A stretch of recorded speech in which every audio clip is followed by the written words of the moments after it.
Hey guys, Pete Ramsey here. One of the biggest complaints that we have about lead generation is the temperature of the lead. You ever get those leads where they're just cold?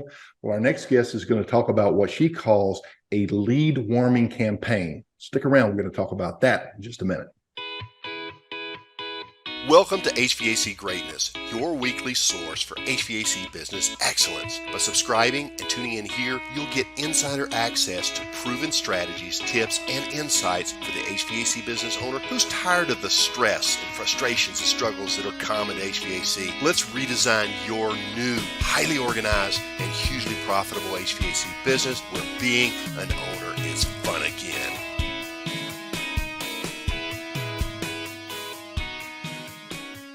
So today's guest is Steph Whittle. She's the founder of HVAC Growth Labs. With over 10 years of industry experience in turning homeowners into customers for life, she's the industry leader in helping residential contractors upgrade their marketing so they can grow profitably and focus on running a business they love. She's the author of HVAC Customers for Life, How to Turn $25 Leads into $25,000 Raving Fans in 90 days or less. And that is scheduled for release next month. Steph, are you there? Hey, Pete, I'm here. All right, there we are. Good to have you. Welcome to the Greatness Podcast. Thanks for having me on. It's good to be here with you. Thank you for your service, fellow Army veteran. Love it, love it. So tell us a little bit about you and what your background is. I know you were in the Army and you were an officer. Yeah, that's right, Pete. I got my start as an adult by going to West Point, and then I was in the service on active duty for 14 years after that. And then I started getting into the digital marketing side of things, just using some of the coding skills that I had learned, while I was in school. And then eventually made that transition from the military sector to the civilian side. Started working with just local businesses to help them grow, and then focused on the HVAC industry just because I love the industry. I love the clients that I've been working with, and we were really getting great results. So it was a total no-brainer. That is so off West Point. I love that. I did not know that about you. So that's cool. So you've been doing this for a while over on this side. How long have you been specifically with HVAC Growth Lab?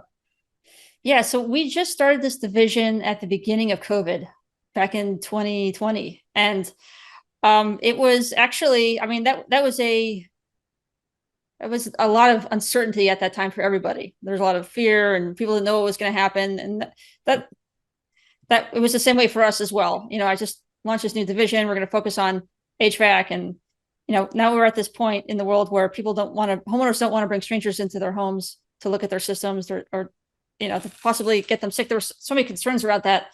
And so for me, I was wondering, did I make the right decision, making this pivot? And it ended up being a great decision. And I actually brought on quite a few customers or quite a few clients and contractors that I work with that year. And I'm still working with them to this day, just because we have a great relationship. We've gotten great results together. And, it's just been rewarding for both parties. So that we got started during the shaky times of COVID, but things have been growing steadily since. And there's always new opportunities for ways to grow your business in this industry. So I really enjoy what I do. Yeah, there sure is. Well, if you made it through those times, obviously you've overcome a lot. We've seen a great influx. I want to speak to this of, would you like more leads and, all these different marketing types that are from outside.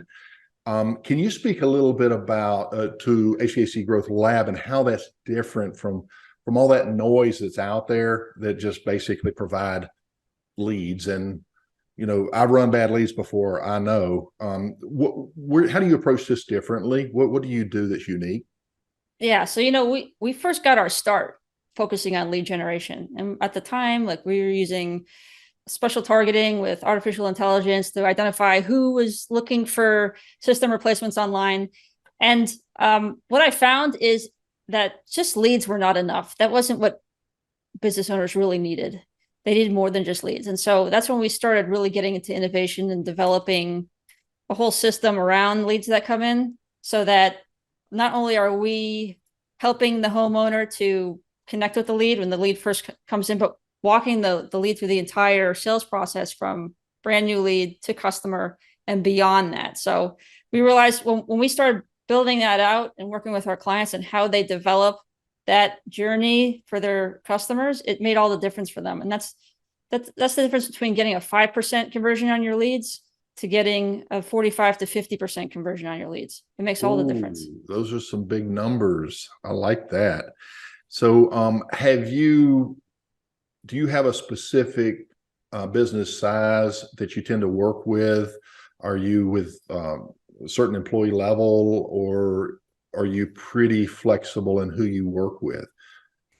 And most of the companies that we work with are doing between 1 and 5 billion a year. I have a few who are doing over that, and I have a few who are, they're just getting started, but that's pretty much who we enjoy working with and who is really ready to grow and make significant gains with what we do. Yeah, it's nice to go in and make a difference, isn't it? Yeah, it's the most rewarding thing. Yeah. Yeah, right. So, so many times I know, with a lot of the companies that I work with, there's a lot of companies that really have come a long ways, and there seems to be this pivotal moment where the business goes to that next level. But it's that ceiling that just seems to hold so many of really good quality contractors, heating and air conditioning business owners back, and helping them get over that. It's pretty rewarding, no question. So have you got a certain system or something is there something that maybe you can share with us that kind of gives a little clearer understanding on how the process works, how it should work, what's wrong with it, where's it broke? I don't know what you have, but maybe you've got something that you could share. Yeah, for sure. I actually put together a couple slides, and these are awesome. These are based on illustrations that I included in my book, but I pulled them out here to share with everybody. So let me know if you can see my screen. I'll let you know it's coming up. There we are. Good. Okay, here we go. So we're just going to scroll through here, old school style. So yeah, when we talk about turning leads into paying customers, there's a process that needs to happen for that to happen, right? We're taking a total stranger through several steps to the point where they trust us and they're ready to move forward with us. They like our proposal, and they want to hire us to do the job.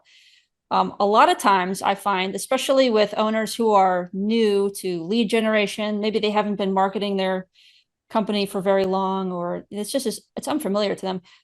They're not really aware of this process, and it's almost as if, and it's not their fault, because you guys are you're getting started out, you're a technician, you're an expert in your technical craft. The whole business side of things, they don't teach that in tech school. So you got to kind of figure this out on your own. But once you know it, then it makes sense. Then you can really bring in some success with it. So we're basically talking, there's 5 basic steps, right? From the time someone comes in as a new lead, whether they call you on the phone, they found you on Google, they submit a form that they saw on Facebook, you showed an ad and they clicked on it, fill out a form. However you generated that lead, that first interaction, that's that first step, right? The second step then is connecting with them. So sometimes, they'll call you, you pick up the phone, you've connected with them right away. Sometimes they submit that form online, and then they're waiting to hear back from you. You have to reach back to them and connect with them. So that's the second step, is connecting. The third step is scheduling. So you're qualifying them. You're probably your CSRs on the phone with them, or even texting them or talking with them over email, whatever the preferred channel of communication is. They're finding out what is the homeowner's need. What are they looking for? Is this even a good fit? Is it even worth sending a truck out to the person's home to do an estimate and take a look at things? And if it is, then great, you get them on your schedule. And the next step is to go through the process of putting together a proposal for them. And if you're doing everything right, and you're doing a proper manual J and really doing a full assessment of the homeowner's needs and what their decision criteria are, and just going through that thorough process and understanding what are their most important decision factors. And then the last step then is to close the sale. So there's a couple steps here. And, it's funny. Some contractors, when I first start working with them, it's almost like they just kind of expect to go from new lead to sale, and they forget about the parts in the middle. So it's always important to just kind of sketch this out and figure out how this works for your business. and making it work for you. Yeah, it's about like a relay race where they would pass the baton, and if anybody drops the baton, it's over. You'll never get to the end of the race. So Exactly. And yeah, you know I what? look, Oh yeah, Pete, go ahead. no, there's a delay. I love the visual aspect that it really keeps it simple and easy to understand. So yeah. Thanks. I appreciate that feedback. You know, the one thing that's worth mentioning when we're looking at this is how critical this first step is.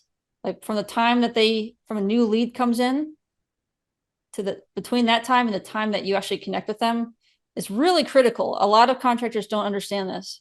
And I think a lot of it has to do with, you got some old school folks who they're still kind of stuck in the paradigm of the yellow pages, right? Where it's like, there wasn't so much competition 20 years ago. If someone called you and you didn't pick up, they'd probably call you back, like if you were the go-to in town. Nowadays, if you don't pick up the phone or if someone submits a form online and they don't hear back from you, like literally within 3 minutes, they will move on to the next guy and you've already lost the sale. So when contractors understand that, they get really good at this, because that is like the first most critical step right there. I think Google did a study and they said, like, if you don't respond within the first 3 minutes, your chances of getting the sale drops by 50%. And if it's still like an hour goes by and you still haven't responded to the lead, your chances of closing that sale is like, it's dropped by 90%. You've almost basically lost the deal. So those are important things to keep in mind. Yeah, no, I'm glad you brought that up. I was thinking the same thing when you were explaining it from the get-go. You can tell you know what you're talking about. Yeah, good point. Excellent point. Thanks, Pete. I got a couple other slides in here too, but we'll probably talk to those just as we go through the conversation, see what makes sense for what illustrating whatever points we're covering. Okay. All right. Okay, so those are all excellent points, and I really like the part about the time from the lead hits that you have a very tiny window until it's time to connect. And for a lot of the smaller guys that they're in the field, this can be a real issue because maybe they don't have a full-time CSR, or they don't have something in place. I know in one of our mastermind groups, there's a guy up in Canada, and he claims that he's the master at this. However, he's the one that's in the office and he's watching things. And as soon as that lead hits, he text message, boom, he's on it. And so people love that. And so I was thinking about that, and I don't know if there's any technology, this HVAC specific, that would help us on that. Is there any advice that you are giving, or any insights that perhaps you have that will help on closing that gap between when the lead comes through and that making that connection, so that they don't get impatient and call somebody else? Or is this just a matter of, we need to stay on top of our game and pay attention to these things more and assume a little bit more accountability on our part? What would you say to that, perhaps? Yeah, that's a great question. So actually, we developed a software that allows us to automate what we call the first touch, right? Like, we got the term or the idea of first touch from soccer, because when a soccer player first receives the ball, the way that they catch the ball with their body basically sets up the ball for whatever comes next, whether it's a clear shot on goal or like the ball bounces away and one of their opponents takes the ball. Like, that first touch it's just like an HVAC. The way the first lead comes in determines like all the next steps between now and making the goal. Sets up the next one. Yeah. Exactly. So when it comes to first touch, we automate that. So for example, when a new lead comes in through the contact form on your website, or it's a new lead who comes in through Facebook ads or Google ads, whatever landing page they land on, that lead puts their information in, and then they automatically receive that text message right away, that email that lets them know, like, hey, we're here, we're in business, and we're eager to work with you. And then from there, it's up to the lead. They can respond right away and yeah, give me a call right now. Can we talk now? I need to schedule.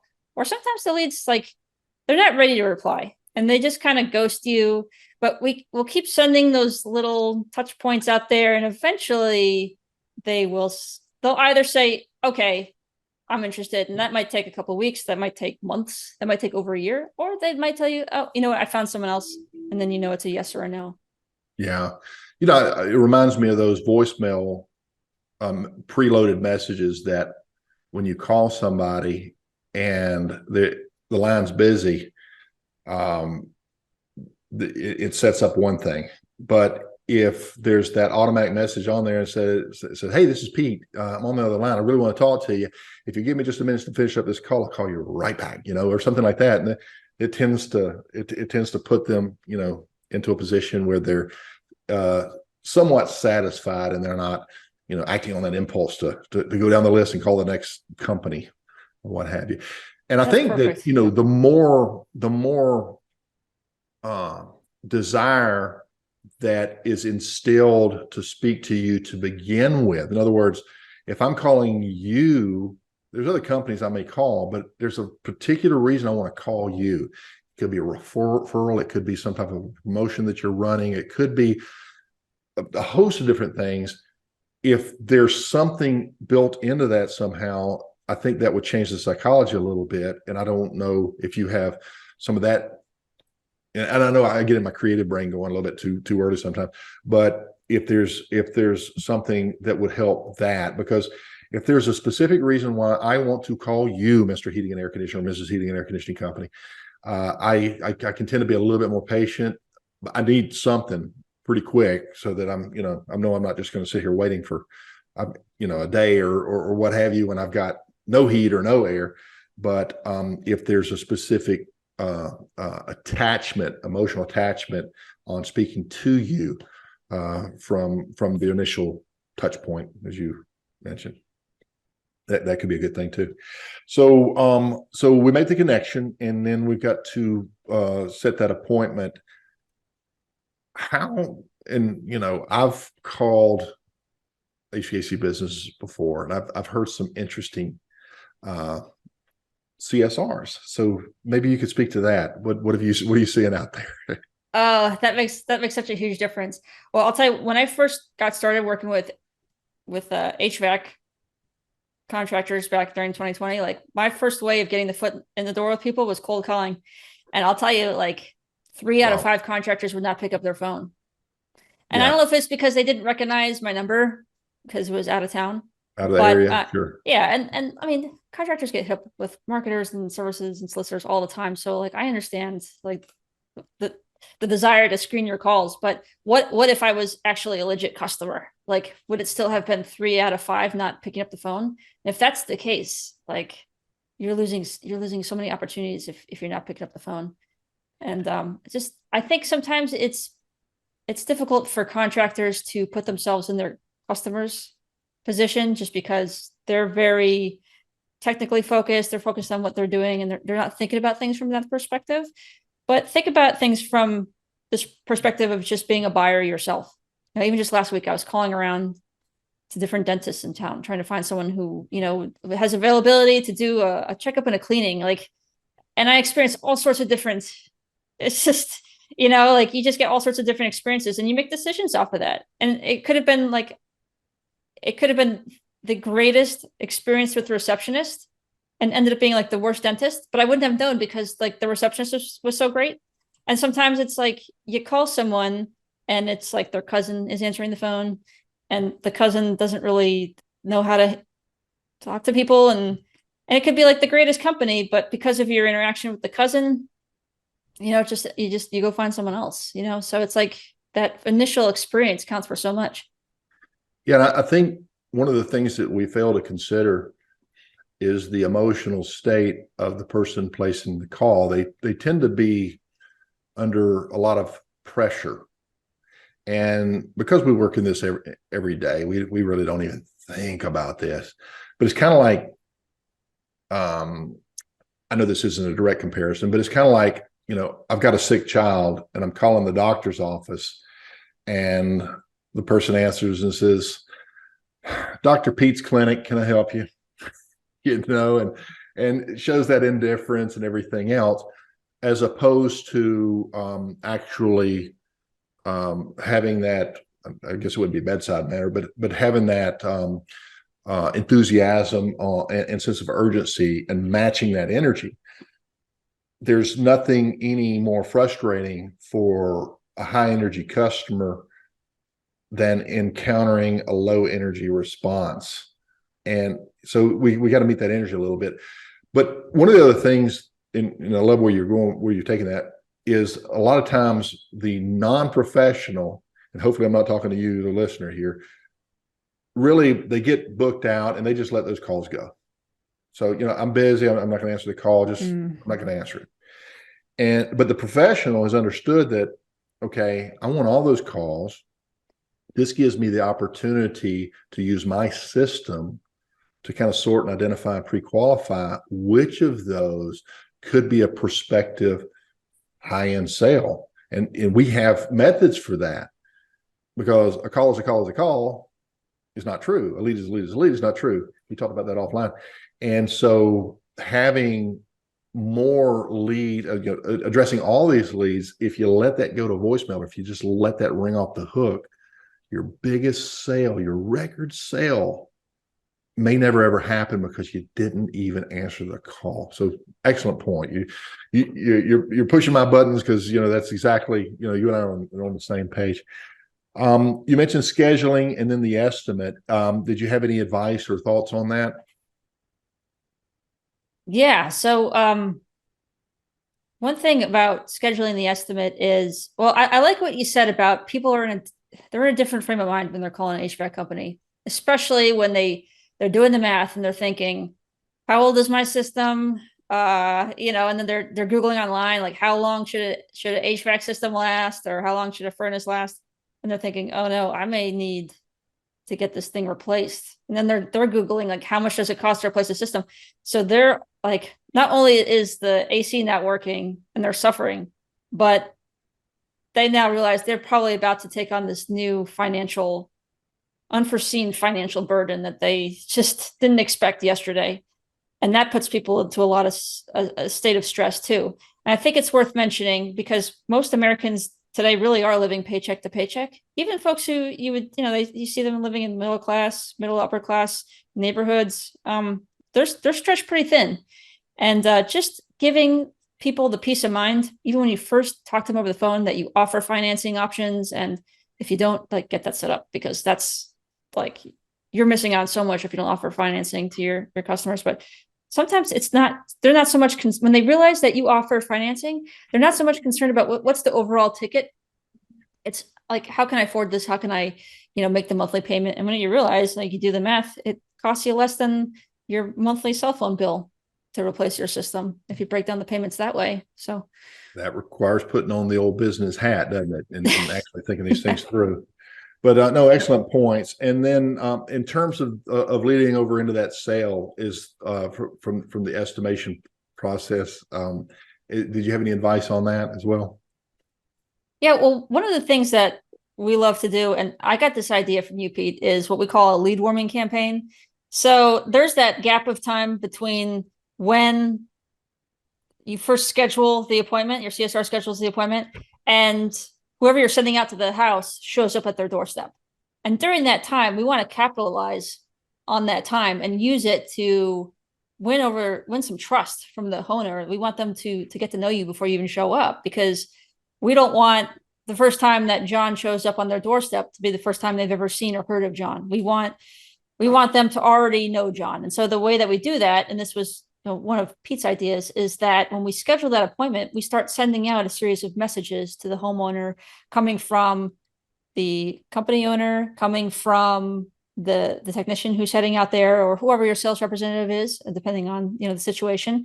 And that way, they get a couple text messages from you, maybe get a couple videos, get a couple emails that just talk about why people choose you, what makes you different, what your process is.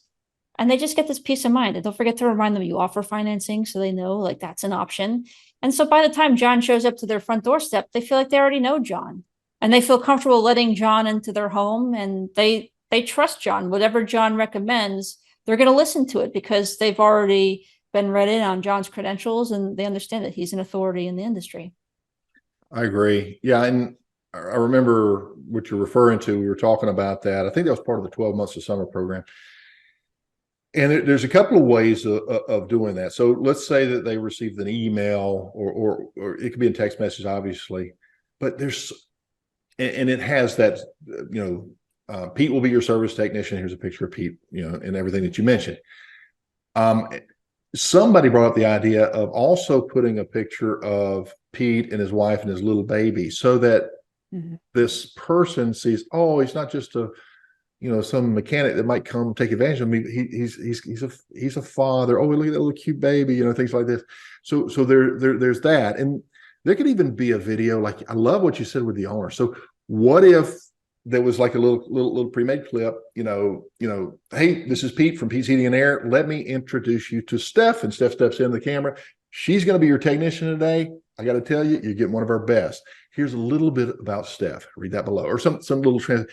When you take this to another level and implement that in your program, and put little things like that are totally different from your competition, guess what? You're going to have more of an impact. And to support what you're saying, and I usually don't share this because I'm on YouTube all the time, but just having stepping into your world, whoever you are listening, wherever you are in the world, after a period of time, you're like, well, I kind of know Pete, right? And it's been surprising to me that I'll jump on a call. I'm doing coaching, and we've never met before, and they're just laughing, and saying, can't believe I'm talking to you right now. And what are you talking about? I've just been listening to you for so long. I feel like I know you. And I said, oh man, that's cool. And the next thing you know, we're off to a good start. And that's what you're talking about with our service technicians. You can have a similar impact, especially if they're part of your social media educational. So if my technician Steph is always out there and she's the one that's teaching, and all of a sudden she's the one that comes to my house, oh my gosh, I love that. That's brilliant. Good stuff. Good stuff. Yeah, well, it was a great idea. So thank you for that. And I think the way that you had first outlined it was even having the CSR tee it up. So like when your customer service rep is talking to the lead on the phone, and she knows she's scheduling John to come out to your house, like she's already talking about John and singing his praises. So like, you're getting John, he's one of our best, you're going to love him. So that just sets it up. And then when they start getting these different text messages and emails, it's just the coolest thing. And like you said, no one's really doing it. So if you're like the one business in town who's doing something like this, it just gives you such an advantage over everyone else. You just make such an impression. Yeah. And I wouldn't stop there, but get every advantage that you can. So you mentioned, and maybe this is a good segue into the next slide, that a lot of people, they'll make a call or two, and if they don't get the sale after that, they pretty much give up.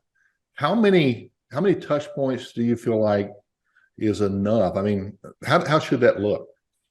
Oh, yeah, that's a great question. So I'll share my screen with you here. Okay, cool. Yeah, so what we found, and you probably all Yes. can relate as consumers, right? You've shopped around for different services, high ticket items, especially, and you're talking to a sales rep, and maybe they follow up with you one or two times if they don't get the sale, on your first conversation, which most people don't buy on the first conversation, especially if it's a big purchase, right? Right. And so, around the first or the second or the third touch is when most sales reps give up. Like 65% of sales reps have already given up after maybe the second or third follow-up. And that's like, at that point, that lead is still cold. If they're a total stranger who doesn't know you, and this is their first interaction with you, like, they're still cold. But those who keep following up will find that, like, you're progressing in your relationship with this lead, and they're starting to become warmer to you, getting ready to talk. Even if they're not ready to have that conversation right now, the fact that you're reaching out to them, sending them a message, leaving them a voicemail, sending them a text, like, you're depositing into the goodwill bank with them. And so yes. By the time you get to your 8th or 9th attempt to follow up, your competition has basically disappeared. Like, even the really good ones, the really persistent ones, have just dropped off, and they've given up and said, well, I guess they're not interested. By the time you hit that 10th touch point is when you have a 90% chance of winning the sale, just because you've been persistent. And, they say between 5 and 12 touches. It takes between 5 and 12 touches for a customer to finally, close the sale with you. But I found sometimes it can be even like double that. Even in the HVAC industry, some people, it's like, yeah, they need a new furnace right now, but the weather outside's okay and the windows are open, so it may not be until 6 months from now that it's an emergency. So yeah, just keep following up. And I'll tell you, I've got some interesting stories about leads that came in through Facebook in October of 2020 and actually became a full system replacement 14 months later. Like it was like the total system plus some duct work. And the only reason that the company got that sale is they just kept dripping out some follow-ups over that time, and it paid off in the end. So yeah, just don't give up until you get a yes or a no. That's the best advice I could give anyone. So I'm looking at this. This is a lot of touch points for somebody who is running a business. If they're doing this manually or if they're doing this themselves, is this something that's automated or delegated? You know what? This is almost impossible to do. Even if it's just like one salesperson and one lead, this is a lot. So we automate this, and basically, good. Like especially, so this automation can apply to a couple different situations. It could apply to a new lead who just came in through Facebook and just kind of ghosted you, and just keep following up with them until finally they say, okay, I guess I'll schedule an appointment. Or it could apply to a situation where you just did a proposal for someone and they're not ready to buy right now. Maybe they're considering some other contractors. They've got some other estimates coming in, and we just keep following up with them. Like, just wanted to make sure you got you got the proposal we sent you. Do you have any questions? Is there, we got a couple of other options too. If we can rework this in a way that better fits your situation, your needs. We offer financing. Just as a reminder, we offer financing. Here's some options you might consider. And just kind of dripping out those different messages over time. And it works really well, because in the end, most buyers are not buying on price. They're buying on experience. And when they see that you're the contractor who's the most attentive, you seem to care the most, you seem eager for their business, you want to serve them. In the end, if they're looking at different prices and they're trying to figure out who's better, they're going to look at that communication and say, you know what, I'm going to go with this company because they've got it dialed in. They've got it dialed in. There's persistency there. As you know, with what I do, and I think this dovetails really well, is we talk about certain emotional subconscious triggers. There's certain things that we naturally will move forward with, and salespeople understand this really well. There's the consistency trigger, which when you're consistently just staying with them, and familiarity. There's that friendship. So the more familiar they become with you, the more comfortable they are. And then there's the reciprocal or the reciprocity. And so if you're at some of these stages, if you're physically talking and showing interest, because I remember having a comfort advisor that was a customer, and he was so good at that. He would just follow up and, I really want your business. We feel like we can really take care of you. And him speaking to a customer, it was a big sale, multi-system. And the lady says, yeah, you really do want it, don't you? I feel like you'll take care of me. Okay, we're going to go with you. And it never would have happened had he not followed up. That's awesome. If I can support you with one other observation that I don't know, you mentioned 14 months later, a sale actually coming through. If any of us, I think all of us have experienced this. So I go out, I spend time with this homeowner, I go through everything. And at the end of the process, the homeowner says, okay, we'll be in touch, and you do everything you can. So you don't want to push it too much. And so you go on about your business. Well, after a period of time, I can't tell you how many times this has happened. It may be a year later, and I'll get a call from a voice that sounds familiar, but I don't recognize it. And they're like, okay, put it in, we're ready. And so it just shows. Any business owner who's been out there for a while has had this happen, I'm sure. You'll do this estimate and you won't hear from them for months, and they'll just call up like it was yesterday. It's okay, go ahead and put it in. And what this means is that while you were ready and they wanted to be ready, external elements prevented them from moving forward right now. So them not buying today doesn't necessarily mean no. It could mean not yet.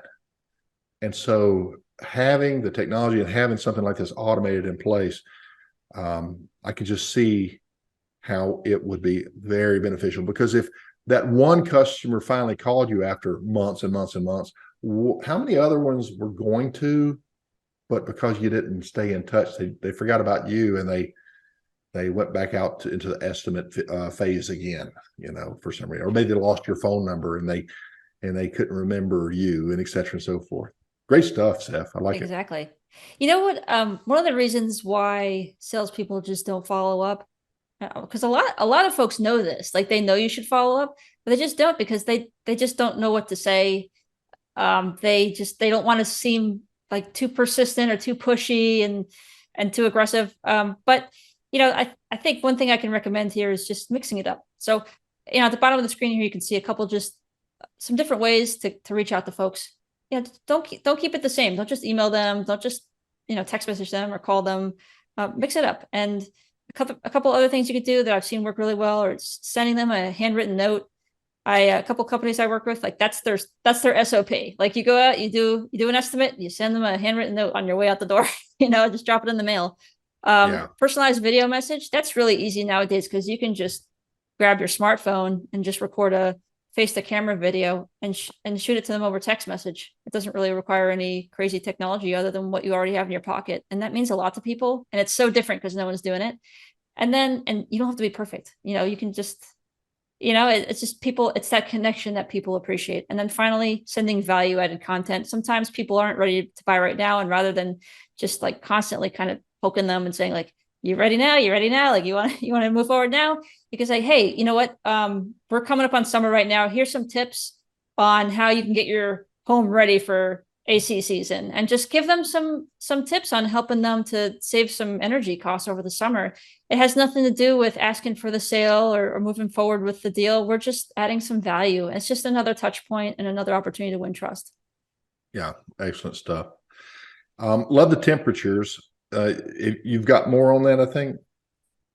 Yeah, we do. So you can see here, we kind of along the lines of what we work with in the HVAC industry. We're going from cold to hot. So that's the customer journey. Cool. But yeah, we could talk about the actual lead temperatures. And I got this from you, Pete. You had a conversation about this years ago, and this really made a big impact on me. And it's just when you first start working with a contractor who maybe they haven't done a whole lot of marketing in the past, or maybe they have, but it just, it wasn't what they wanted. They felt like they weren't getting the results from it. A lot of times, I think there isn't really an understanding that there's a difference between leads. Not all leads are the same. Now, if someone gives you their lead, if a lead gives you their contact info, like they call you or they submit a form online with their name, their phone number, their email address, like they're interested, right? But like you said, it may not be a right now thing, or they just might be in a different phase of the sales cycle than someone who's like ready to go right now. And that's fine. That's perfectly normal. But it's important for people to understand where the lead comes from determines the temperature of how they're going to receive you as well. So when we're looking at this chart here, we can see the coldest leads that you're going to bring on the top of the chart here are like just basically through advertising, right? You're advertising to strangers. You're promoting a print ad. You're running Facebook ads. Google ads are a little bit better because it's very like intent based. We're trying to display the ads to people who are searching for what you have to offer. But those are your coldest leads. So you're paying for leads there. They can get expensive, especially with Google ads, depending on the season. And when you show up to their house, they don't really know you. And so they're not really sure what makes you different from someone else. They're not really sure if they trust you yet. So they're just colder leads. And it doesn't mean you can't warm them up. You just need to be aware that it's a different mindset compared to your warmest leads, which those are the referrals coming in from, it's like the word of mouth referrals. We all love those. Those are pretty warm and easy to close. And then especially like technician referrals and maintenance tech referrals, those are your hottest leads. you're pretty much like, if you send a tech out to someone's house and they find that the system needs to be replaced, like there's a much greater chance that they're going to move forward with you than anybody else. And so that really highlights the importance of keeping a relationship going with your existing customers, whether it's through service agreements, bringing them on through service agreements, or even if, you know, they're just not ready for a service agreement or whatever, just staying in communication with them, because over time, you'll find the most profitable customers to sell to are the ones who you've already sold to. They already trust you. They're already sold on you. And you can see that in the chart here. The hottest leads on this chart are the ones that are already customers. Yeah, it's so true. And there's one lead source that that's extinct, and I'm glad it's not here anymore.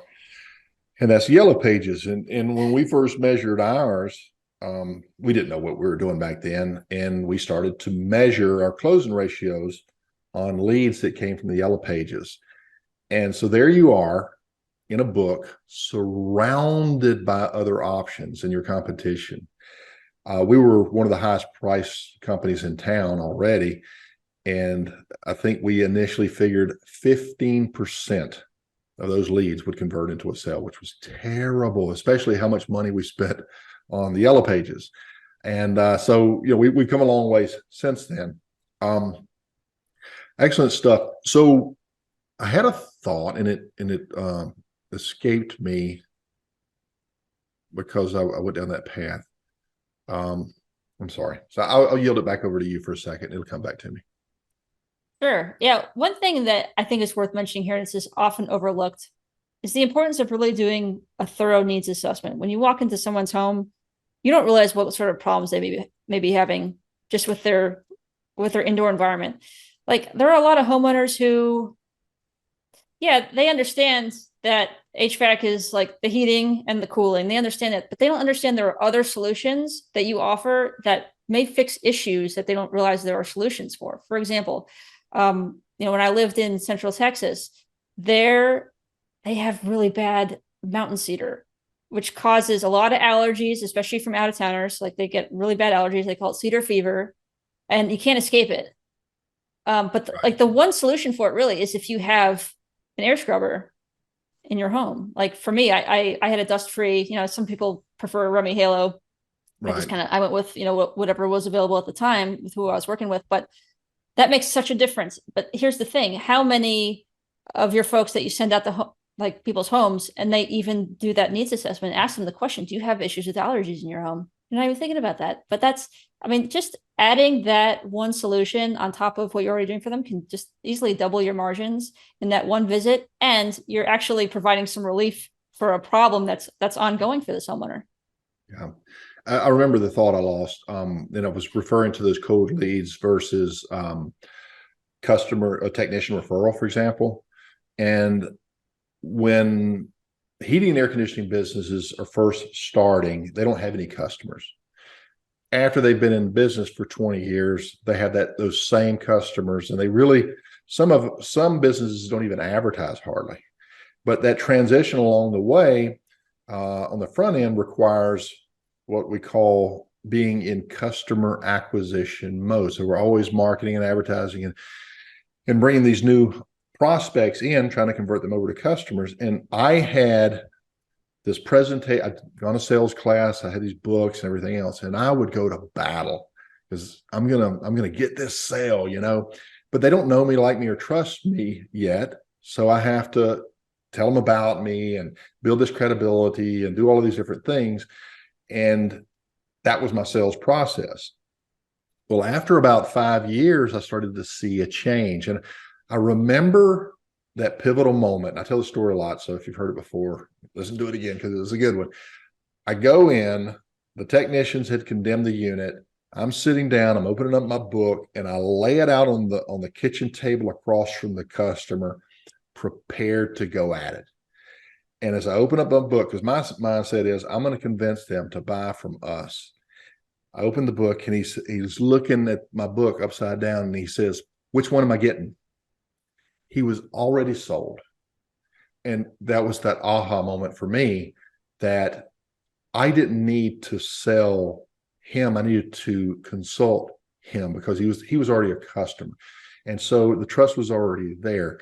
So that this chart really illustrates it well, because if you think about it, local print ads, they don't know you. Facebook ads, maybe they've seen you for a while, right?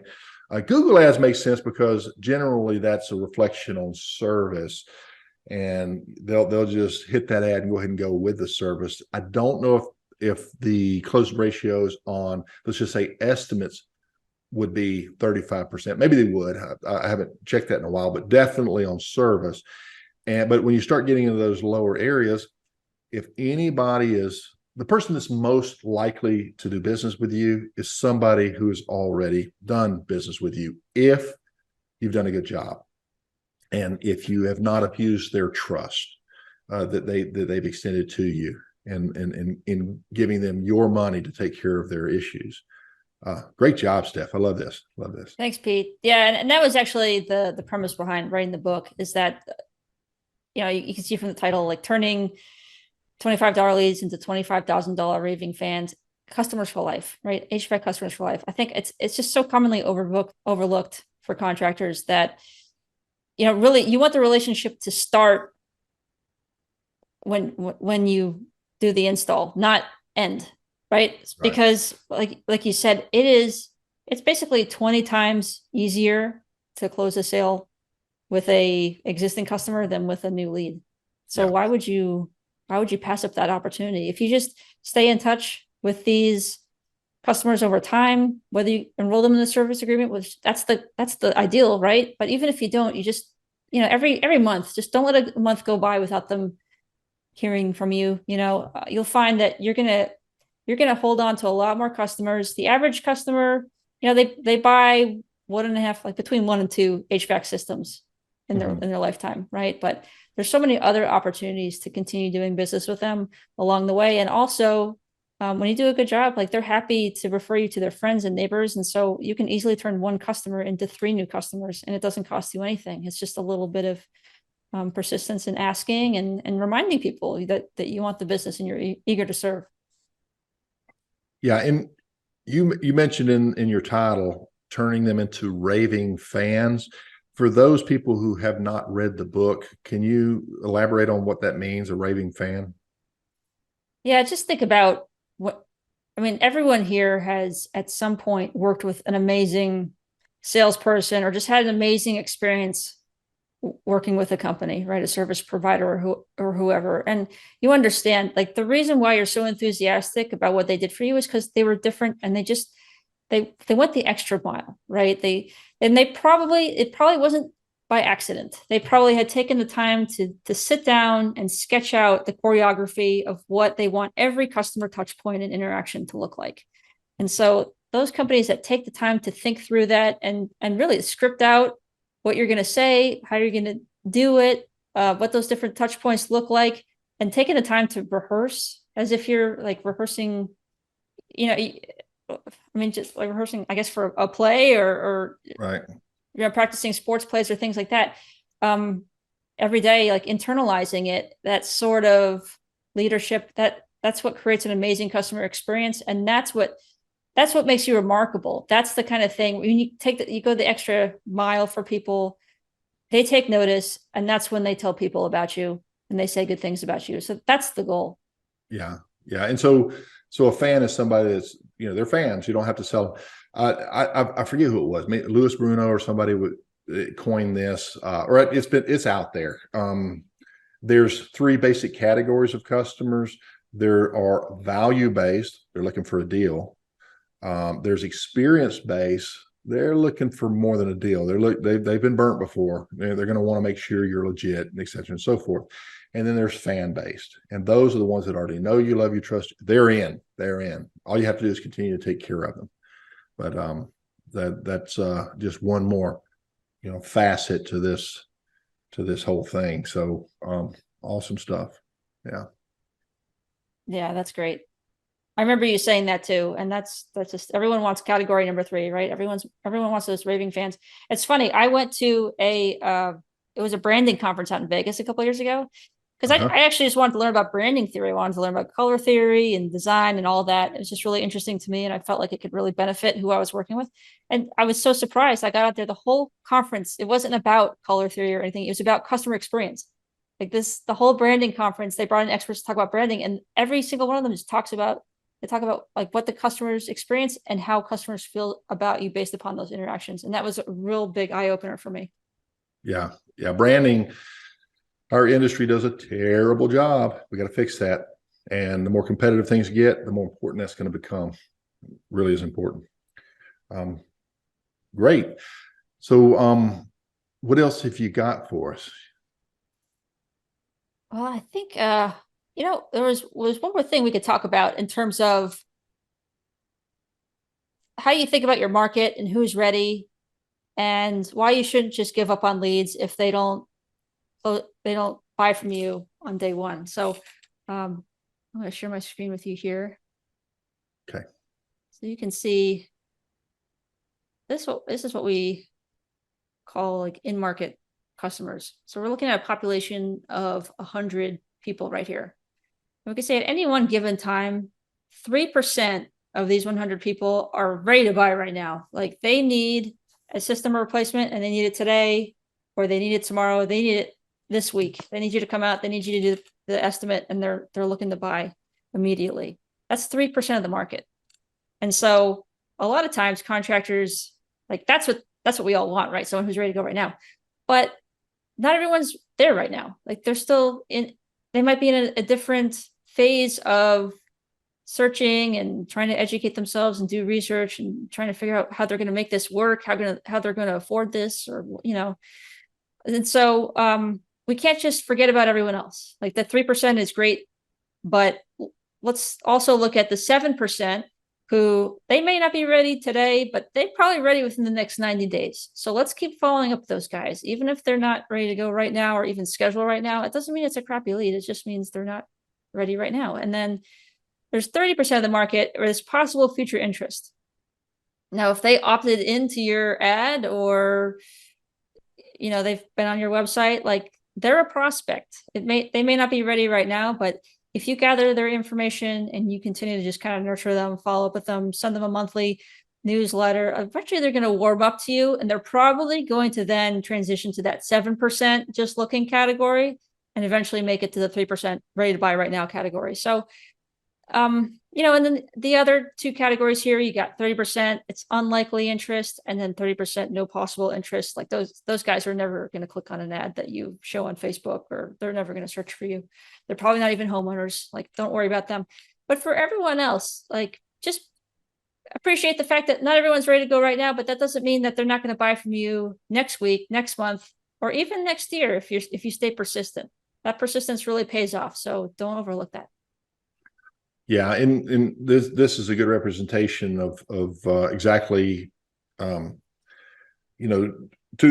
whatever that number is. They're in the market because they're aware. But how many of those probably have something going that they're not aware of? That if a professional were to step in and assess the situation, suddenly maybe they should be in the market, and it's just a really cold snap away from losing that furnace, or a really hot day away from losing that air conditioner. And one thing that I would say is that the vast majority, if not all of those in those bottom thirds down there, should be in the market, if they don't already have it, for having other services that you do, like maintaining the equipment, cleaning it annually, and things like this.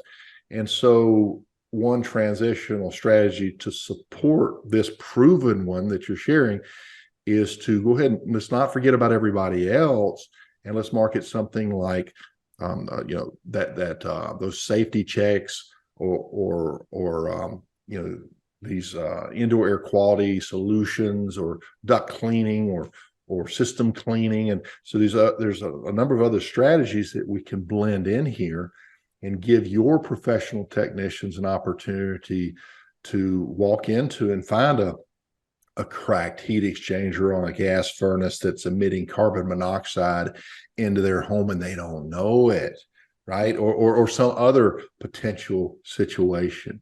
So yeah, 3% they know. But there's probably a lot more that need it and they just don't know. Great stuff. Great stuff. I love this Yeah, stuff. and I like what you said about that, Pete, with just thinking about your other services that you offer and other products that you offer.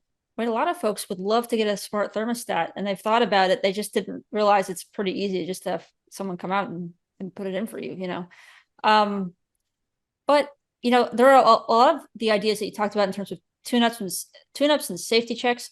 One advanced tip is to, you know, when you're looking ahead to 2023 and trying to be strategic about how you run your promotions, start with your shoulder seasons and just identify what are the weeks during the year that you typically are the slowest. Those are the best times of year to run promotions like that, because most contractors stay pretty busy during peak season just because systems are running, systems are breaking, right? But during those transition seasons, the windows are open, people aren't thinking about HVAC. Those are the perfect time. That's the perfect time to offer tune-ups, to offer safety checks, to offer things like smart thermostats that get people's attention, or dehumidifiers, humidifiers, IAQ, things that like homeowners don't even realize exist, but it could totally, you know, improve their quality of life at home. So just think about that and plan ahead to those shoulder seasons with those different offers and incentives while you are thinking about it with a clear mind right now, and you're not all wrapped up in peak season and about to get hit by surprise in 3 weeks when it slows down. Yeah, I've had customers get angry with me. You know, why didn't you tell me you offer that? You know, Yeah. and if we're doing a good job, education and marketing, you know, should involve education. And if we have a customer base and we have their emails and we regularly educate them, and you know, we don't even have to try to sell. We just kind of keep them informed as to new technologies that are coming out and new conveniences that are available to them, or new safety features, and so on and so forth, or just tips that they can help improve their quality of life, that we have a special insight and can add value to. These are the types of things that we should do internally with our marketing, but why not with social media to these externally as well, and kind of be known as the market's local expert. Because I got to tell you, if you're out there regularly, they may not remember you, but when somebody in, let's say, your local homeowners group in your town, USA or Canada or wherever, pops in there, hey, does anybody know a good heating and air company? If your social media has been active, bing, bing, bing, they'll say, you know, Pete's Heating and Air or Steph's Heating and Air. You know what I'm saying? So they that kind of stuff works. So we have to learn to leverage and dovetail all of these different things. We have to have a like what you provided here. We've got to have a good core process in place, but we have to help it along. We have to have it along. We have to complement it with you know, our educational value giving posts and other strategies that can help move it, keep all the oars rowing the boat in the same direction, if it were. Yeah, absolutely. You reminded me of a saying that I have, and that is that homeowners are HVAC illiterate. So just assume no matter who you're working with, the reason they're calling you is because they're HVAC illiterate. They don't know anything about what you do. They understand what a furnace is. They might be able to identify the furnace, like they're not really sure which part of the system it is. And that's about it. They don't really know anything else. And so I think a lot of times, you know, we make the mistake, especially as like techs who are going out there, and they just assume the homeowners know. Like the homeowner knows about smart thermostats. They know that that UV scrubbers exist. If they want one, if they need one, they'll ask. But that's not the case. And so that's why it's really important to do a thorough needs assessment every time you go out to a customer's house. Just, you know, ask them questions like, do you have parts of the house where it's cooler than other, or, you know, there's just like a temperature differential, parts that are bothering you. Do you have too much humidity, not enough humidity? About allergies, dust? Are there any? Just go through this list of different grievances and conditions and find out, you know, what's bothering them, because you probably have a solution for it that they didn't know it exists. So just have that conversation, and don't be a salesperson, just be a good communicator.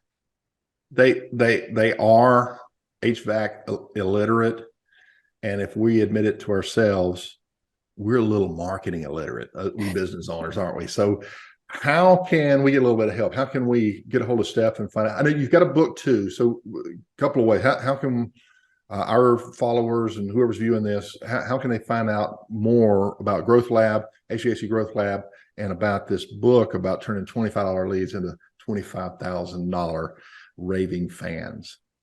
Sure. Yeah, I'm excited about the book coming out in January because it's the book that I always wanted to be able to send to my clients and to help them. And I couldn't find it, so I wrote it myself. But basically, if anyone's looking for help right now, especially with sketching out 2023 and trying to look for their best opportunities, the lowest hanging fruit to really move the needle forward, just schedule a call with me. You can go to my website, hvacgrowthlab.com/Pete, and I just put a calendar on there. Or you can go ahead and just schedule some time. Schedule a 30-minute call. It's free. There's no obligation. I didn't know you were going to do that. That's pretty cool. Yeah. That's funny. Yeah. So it should be, one word here, hvacgrowthlab.com/Pete.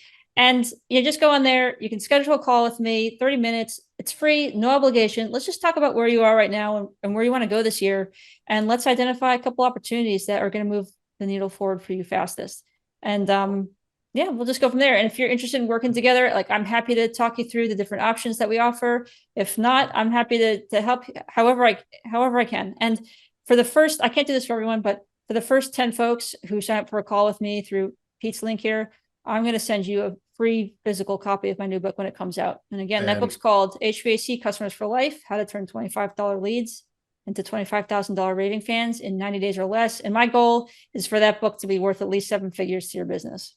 Okay, that explains the Pete part, because people might think we're affiliated somehow and we're not. So good. You're just gonna whoever the first 10 guys, you get the free book. So that's what the /Pete's about. So yep. Good point. Okay, cool. Well, so did we have anything else as we're winding down? I'll put this link, by the way, guys, down in the bottom of this video so that you can just click it and see if you get in time for the book. But anyway. I really appreciate you coming. Was there anything else that we wanted to cover before as we wind down? It's been great. Yeah, no, I appreciate this time with you, Pete. It was just fun talking about this stuff and riffing. I think I get the most enjoyment out of that, and I hope people really got a lot of value out of what we discussed. Love it. Okay, so you heard it. So if you want to turn $25 leads into $25,000 Raving Fans for life, you know where to call and you know where to get that information. So until next time, Pete Ramsey here. I'll see you on the next one. Bye-bye. Hey, it's Pete. A quick thank you for joining me today on HVAC Greatness, or maybe just letting me keep you company as you're out running about. Either way, I sincerely hope that you picked up on something today that might help you and your business progress on your journey to HVAC Greatness. Want more? Make sure we stay on the air. Share the podcast with a friend, rate and review it. Be sure to subscribe to our email list at hvacgreatness.com so that you don't miss anything. This is Pete Ramsey signing out and reminding you why your customers love your business and what makes your company great. In one word, you. So let's keep refining your already good image and make it truly great.